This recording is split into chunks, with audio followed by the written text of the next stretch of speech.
Halo, balik lagi bersama gua di Techno It's Coffee. Udah pada ngopi belum? Kalau belum, ngopi dulu cuy.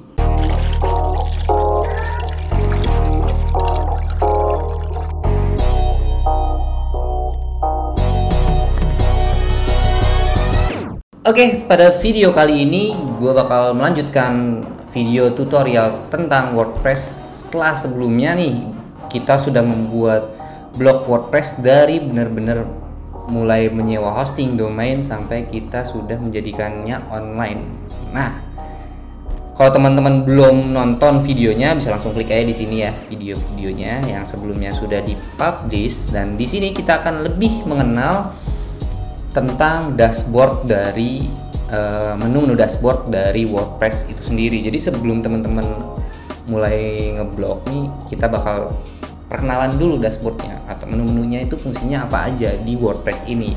Oke, yang pertama teman-teman juga harus tahu ya, untuk login ke blog teman-teman. Jadi loginnya itu nama domain teman-teman, misalkan domain.com/wp-admin. Nah, itu untuk loginnya. Jadi kalau teman-teman mau mengganti wp-admin itu bisa juga, itu menggunakan plugin namanya, plugin untuk rename login. Nah, itu nanti kita bakal bahas di video berikutnya. Oke, ketika teman-teman udah login, langsung teman-teman akan dihadapkan atau ditampilkan dengan dashboard home dari blog teman-teman. Nah, ini tampilannya seperti ini nih. Biasanya kalau ada plugin-plugin lain itu bakalan muncul juga tuh welcome dari plugin yang teman-teman install. Dari sini ada Yoast nih welcome-nya. Dan selebihnya ini adalah default dari tampilan home dashboard di WordPress. Terus di sini ada menu di bawah home ini, ada menu update. Update ini biasanya teman-teman kalau misalkan WordPress kita sudah mendapat atau ada pembaruan terkait WordPress plugin, itu bakal muncul di sini nih teman-teman. Jadi kalau misalkan teman-teman install plugin, terus pluginnya ada update dari developernya, itu nanti ketahuan di sini ada notifikasinya, dan teman-teman wajib banget buat update karena itu juga untuk mencegah adanya bugs atau celah-celah yang bisa dimanfaatkan oleh hacker atau peretas gitu. Jadi kalau ada update lebih baik langsung diupdate. Oke. Dan menu selanjutnya di sini ada post. Post ini untuk teman-teman membuat artikel di WordPress ya.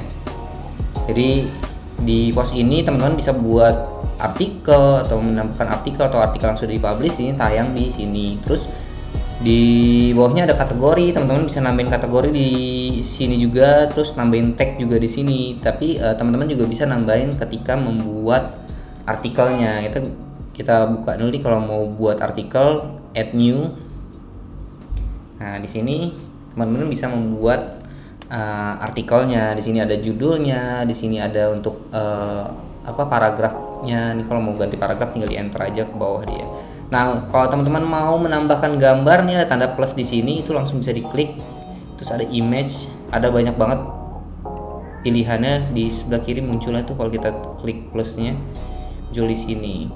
Nah, jadi ingat ya teman-teman, kalau mau nambahin gambar, klik yang plus, tanda plus, ada add block ini, terus pilih image. Atau kalau mau video, ketik aja video atau apapun di WordPress, kalau memang tersedia pasti dia akan muncul. Nanti kalau image, klik sini langsung media library, teman-teman bisa upload gambarnya ke dalam blog teman-teman gitu. Ini judulnya, terus artikelnya paragraf per paragraf bisa di enter aja. Terus di bagian kanan itu ada post, ada menu post dan blog. Nah, post ini menandakan kalau misalkan teman-teman punya banyak penulis atau nama penulis, itu bisa diganti autornya. Sini visibility-nya mau dipublish atau di private, publish private atau di protect dengan password. Jadi orang-orang tertentu yang punya passwordnya aja yang bisa baca artikel teman-teman. Keren nggak tuh?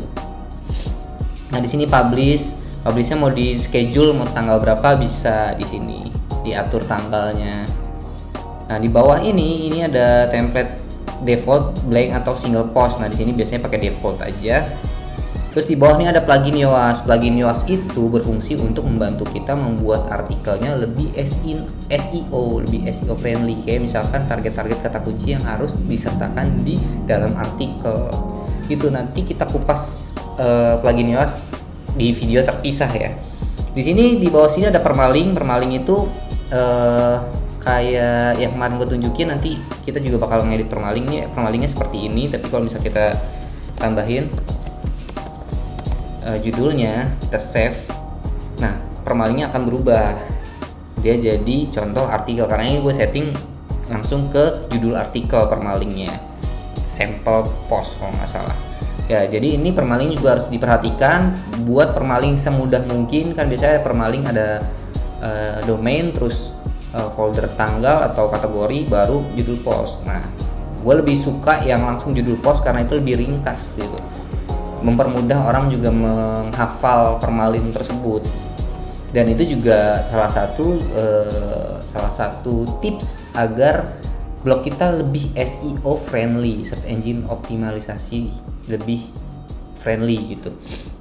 Nah, di bawah ini ada kategori, teman-teman bisa langsung tambahin kategori di sini, add kategori, atau teman-teman bisa nambahin di menu kategori yang sebelumnya tuh. Nanti keluar di sini tinggal dicentang aja mau tambahin kategorinya.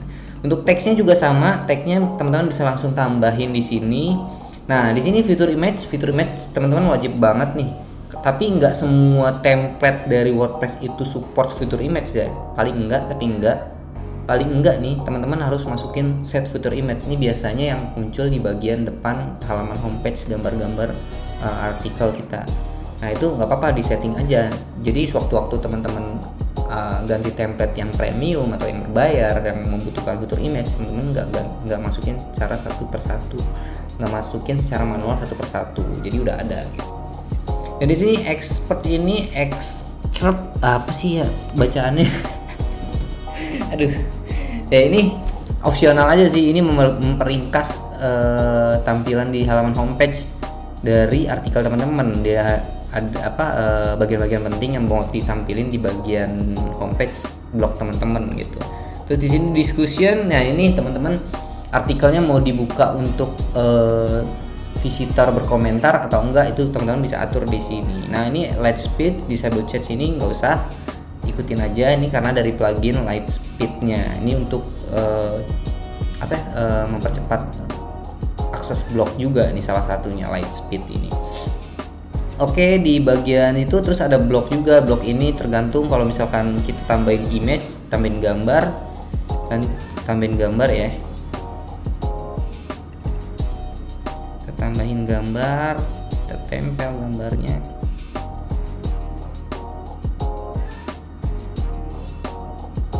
Nah, tambahin gambar. Nah, di sini baru blognya akan muncul. Di sini ada alt, ada ukuran gambar, terus ada bisa ngatur radiusnya tuh lebih ke blog ya. Oke, di bagian blog sudah artikel. Nah, di sini plugin Yoast-nya ya. Nanti kita bahas di video terpisah. Kita balik lagi ke menu selanjutnya. Di sini kategori, teman-teman bisa langsung nambahin kategori di sini. Terus tagnya juga teman-teman bisa nambahin di sini, tag kategorinya. Di sini namanya, slugnya itu URL dari kategorinya ya.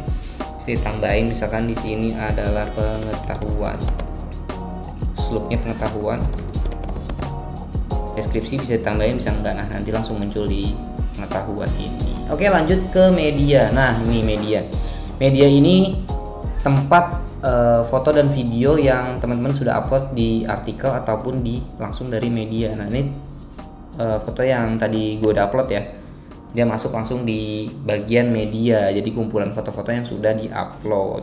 Teman-teman juga bisa nambahin di sini, tinggal add new aja medianya di situ. Terus ada page.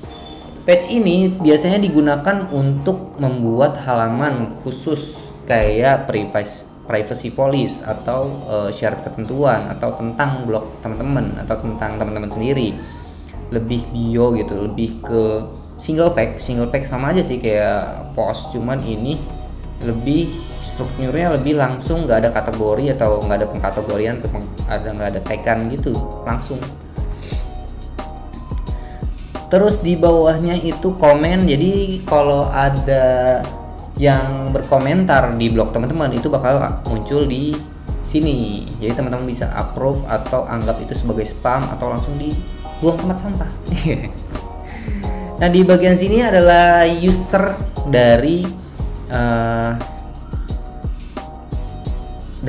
pengelola blog dari teman-teman. Jadi teman-teman mau ngelola blognya sendiri atau mau ngelola bareng keluarga, bareng temen, nah itu bisa ditambahin usernya di sini. Tinggal di add user, terus username-nya apa, emailnya apa, isi semua, terus role-nya ini mau jadi apa dia di sini, apakah jadi administrator atau editor atau author. Nah, tinggal di add new. Profil ini kayak kita login di akun kita, nah profilnya di sini kita bisa edit di sini di profil. Nah, di tools ini adalah kumpulan dari plugin-plugin yang kita install. Nanti munculnya di tools. Di sini ada tools default juga dari WordPress-nya sendiri. Ini tools defaultnya import, export, site health, nih kesehatan blognya, hapus data, time file editor, plugin file editor, ini udah default dari WordPress-nya sendiri. Kemudian ada setting juga tempat teman-teman mencari settingan-settingan plugin yang teman-teman install. Jadi kalau misalnya teman-teman install plugin apa, terus settingannya di mana nih? Bisa cari di setting atau di tools, karena dia bisa muncul di tools, bisa juga muncul di setting di sini. Ini kalau gua nginstal anti spambi, dia munculnya di settingan anti spambi. Nah, di settingan ini cukup lengkap ya di WordPress itu. Jadi teman-teman harus benar-benar melihat yang pentingnya itu ada di setting ini. Di bagian general ini lebih ke blog title teman-teman sama tagline atau deskripsi dari blog teman-teman. Terus WordPress address URL dari domain teman-teman harus dimasukin, site address-nya juga. Nah, kalau teman-teman pakai SSL, pastiin ini udah HTTPS ya. Karena kalau nggak di HTTPS nanti dia nggak mau redirect dari HTTP ke HTTPS gitu. Nah, email administrator bisa diganti sesuai keinginan teman-teman. Sini membership, mau orang lain daftar ke blog teman-teman atau enggak. Kalau enggak ya nggak usah di checklist, tapi kalau mau orang lain bisa menulis di blog teman-teman, bisa di checklist. Jadi orang tuh bisa mendaftar di blog teman-teman, dan di sini teman-teman bisa langsung membuat pendaftar itu sebagai apa gitu. Nah, biasanya kalau visitor mau daftar blog terus dia mau nulis, itu role-nya kalau nggak salah kontributor. Oke, di sini site bahasa teman-teman bisa ubah nih, site language. Teman-teman bisa ubah bahasa Indonesia juga ada kalau nggak salah, tapi gue lebih enak pakai bahasa Inggris walaupun gue nggak bisa bahasa Inggris. Bahasa Inggrisnya ada tuh, tapi gue pakai bahasa Inggris.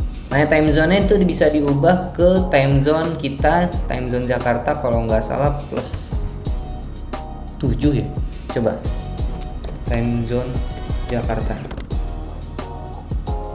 UTC plus GMT 7, UTC 7. Oke, berarti sini ubah ke UTC 7 untuk time zone Jakarta. Nah, untuk date format atau tanggal format, time format itu bisa teman-teman sesuaikan.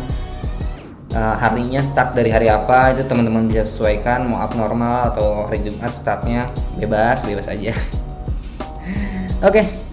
Dan lanjut ke menu setting berikutnya, yaitu writing. Writing ini default dari teman-teman mau postnya itu kemana nanti artikelnya. Biasanya gue sendiri sering lupa tuh habis nulis artikel, lupa ngecentang kategori. Nah, itu bakalan langsung nge-default ke kategori yang sudah kita pilih di sini defaultnya. Teman-teman bisa ganti ini di sini. Nah, default format postnya itu kayak gimana? Mau standar atau mau yang nggak standar? Ini ada banyak pilihannya. Biasanya gue sih pakai standar aja. Mail server ini kayaknya nggak perlu lah ya, nggak perlu di utak-atik lagi karena ini untuk keperluan apa nih? Untuk keperluan akses emailnya. Nah, di sini ada reading itu untuk visitor membaca blog teman-teman. Nah, ditampilin halaman homepage-nya itu apa nih? Your homepage display mau postingan terbaru atau mau dibuat statis atau muncul kayak misalkan kalau statis itu lebih ke sample pack atau pack tertentu aja, itu bebas. Nah, yang mau ditampilin di homepage itu teman-teman mau berapa postingan itu bisa dites di sini, di setting di sini ya, normalnya itu 10 lah. Nah ini untuk feednya bisa teman-teman setting bebas, untuk post juga bebas sih sebenarnya. Nah ini mau feednya itu full teks atau diringkasin. Nah kalau mau full pilih full, atau mau diringkasin excerpt ini diringkasin. Search engine visibility jangan di checklist ya. Kalau di checklist berarti blog teman-teman nggak mau dirayapin sama bot Google, jadi nggak mau diindeks di search engine, jadi mending jangan di checklist, kecuali teman-teman bikin blognya privat ya, nggak mau orang tahu, mungkin di checklist gitu. Oke. Selanjutnya ada discussion ini tempat komen, settingan komentar dari blog teman-teman. Default posting setting itu gua lebih ke seperti ini aja sih, defaultnya aja. Tapi kalau teman-teman ini bisa di uncheck ya, bisa di uncheck dua atas ini. Ini kalau nggak salah ping back, kalau misalkan ada artikel-artikel yang saling berkaitan itu di bawah komentar itu muncul linknya. Jadi gue lebih nge-uncheck keduanya ini, selebihnya di defaultin aja nggak masalah. Terus di settingan buat medianya, ukurannya di sini teman-teman bisa ubah sesuai dengan ukuran teman-teman seperti apa. Terus permaling, nah di permaling bagian paling penting. Jadi kalau teman-teman udah membuat blog atau blog tapi permalinnya itu bukan yang post name, lebih baik jangan diubah, karena kalau diubah nanti permaling lamanya malah error 404 dan memerlukan redirect 301. Nah itu pembahasan berbeda lagi tuh. Jadi kalau teman-teman udah punya blog terus merasa kok URL gua terlalu panjang nih, ada tanggalnya, ada kategorinya, lebih baik jangan diubah. Apalagi kalau artikel udah banyak, mending pakai permaling yang udah teman-teman bikin. Kecuali teman-teman baru bikin blognya, nah itu disarankan menggunakan yang simple aja untuk permalingnya. Di sini gue pakai post name atau sampel postnya nih, post name yang ini dari judul artikelnya. Nah di sini kategori base, tag base ini kalau teman-teman mau ganti kategori, nama kategorinya bukan kategori, atau lebih kayak mau ganti topik, kategorinya jadi berubah topik gitu. Nah di sini privacy ini cuma kayak terms of service dari privacy policy dari WordPress ya untuk blog kita. Jadi di sini kita bisa edit privacy policy kita, nah di situ, atau membuat baru privacy policy-nya udah sesuai dengan standar internasional gitu. Ini anti spambi, ini plugin yang tadi gue jelasin, terus light speed juga plugin. Nah di bawah ini ada plugin Yoast. Kalau teman-teman install plugin Yoast itu pasti muncul menunya di sini. Tapi ini nanti kita bahasnya di video yang berbeda. Terus di sini ada light speed change, ini juga plugin.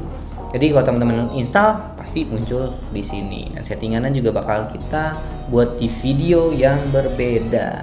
Nah, itu teman-teman menu-menu dari dashboard WordPress. Jadi kalau teman-teman ada yang kurang paham, boleh kita sharing, bisa bertanya di komentar. Kalau gue nggak bisa jawab, mungkin ada teman-teman yang lain yang bisa membantu menjawabnya. Atau kalau memang gue bisa dan gue bakal bikin videonya buat teman-teman dari pertanyaan-pertanyaan tersebut. Dan kalau memang suka dengan channel ini, gue harap teman-teman mau subscribe dan aktifkan loncengnya. Kalau teman-teman nggak suka juga nggak masalah. Jadi kita simpel aja. Oke, segitu dulu dari gue di Techno It's Coffee. Tungguin video-video selanjutnya.